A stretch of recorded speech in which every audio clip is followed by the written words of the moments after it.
We are joined live and in studio with Shawn Hilton, Comics Cubed extraordinaire. Founder of the Kokomo Comic Con. Absolutely. And you're going to have your own show. I am. They decided to class up the network a little bit. A little bit. Bring in some talent. They knew I needed help. So I don't know that you need a lot of help. So They brought you in just the big bring guns. in, a beagle. So what did I miss today? It's Don Yong Day? It is. All right right. across from your place. Sweet. You could go over there for a party at 4:30. Well, I'll just shut down for a couple minutes. It all Swing in, happens bring my downtown lampshade. Kokomo. There you go. That'll be awesome. Another sign in a sister city. Check out this week's Kokomo Perspective. All right. So where's our sister city at now? What's that all about? China. China. Yep, clear across the whole seas.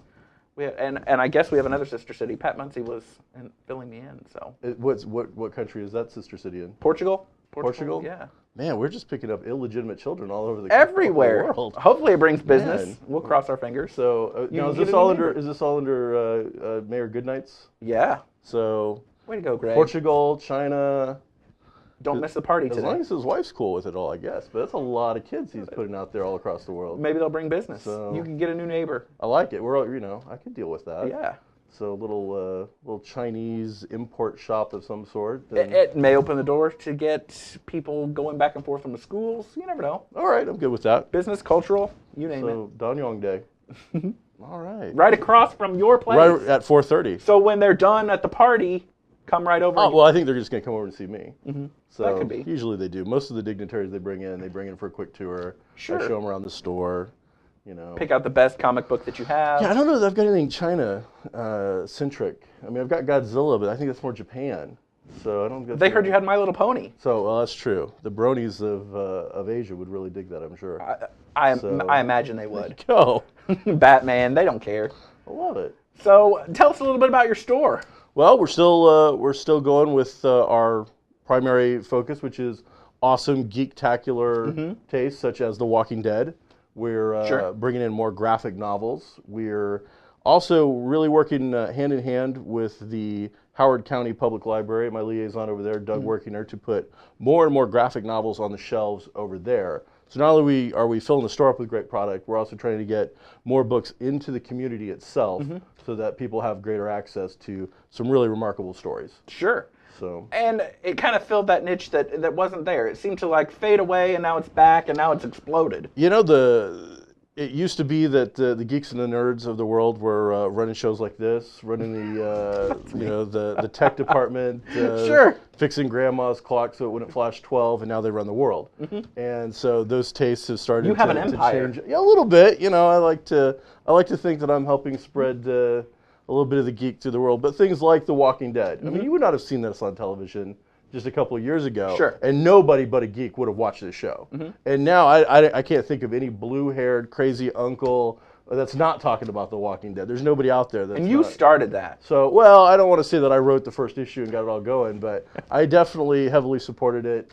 I made will sure say it that got I out heard there. it through you. So, well, thank you. Yeah, and then we got Arrow on CW, which is another DC character, incredibly popular. Probably the most powerful and most beloved hero in all of comicdom is Green Arrow. He's by far one of the most well-known. Okay. Batman pales in comparison to this character. So he's super hot. I mean, there's just so much great geekness out there right now that's just coming on so strong. And you it's also, everywhere. you even support local Oh, absolutely. comics. Yeah, we try to get everybody out there that's doing something. We try to get on our shelves. Right now, we've got up and coming hot writer right out of City Hall, a guy named Paul Alor. He is getting accolades left and right from heavy hitting industry professionals mentioning his name.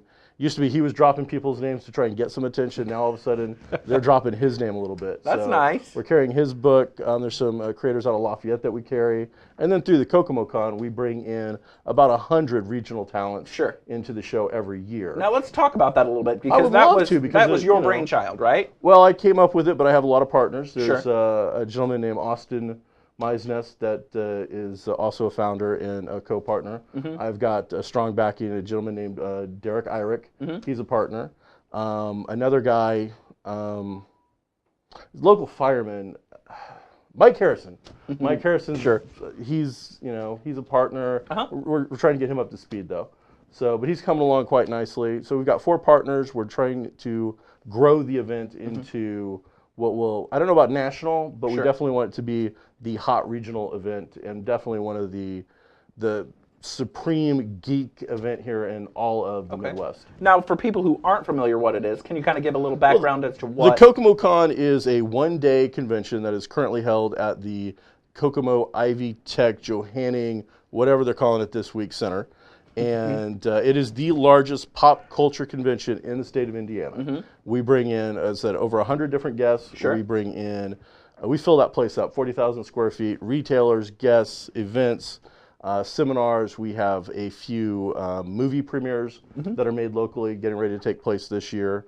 We have a incredibly talented gentleman named Ian Hoagland that'll be bringing his new feature premiering this year at the Kokomo Con called Drifter. Wow. It's a horror suspense thing, and he's actually casting for that here in Kokomo, so we'll be airing that.